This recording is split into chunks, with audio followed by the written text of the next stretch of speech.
நேர்மைக்கும் அதிரடிக்கும் துணிச்சலுக்கும் பெயர் போன IPS தம்பதி.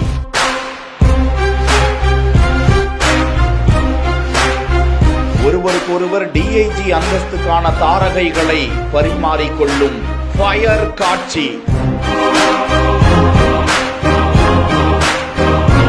தற்போது வருண்குமார் IPS திருச்சி மாவட்டத்திலும், வந்திதா பாண்டே புதுக்கோட்டை மாவட்டத்திலும் SP-க்களாக பணியாற்றி வந்த இருவரும் ஒரே நேரத்தில் DIG-களாக பொறுப்பேற்றிருக்கும் நிலையில் இனி முறையே திருச்சி, திண்டுக்கல் சரக DIG-களாக பணியாற்ற உள்ளனர்.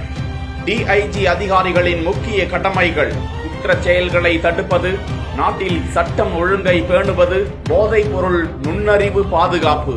அவர்களுக்கு ஒரு காவல் உதவி தலைமை அதிகாரி, ஒரு காவல் கண்காணிப்பாளர், கூடுதல் காவல் கண்காணிப்பாளர், 12 துணை காவல் கண்காணிப்பாளர்கள், 16 ஆய்வாளர்கள், 17 துணை ஆய்வாளர்கள் மற்றும் 126 இதர காவலர்கள் படை வீரர்களாக உடன் இருப்பார்கள்.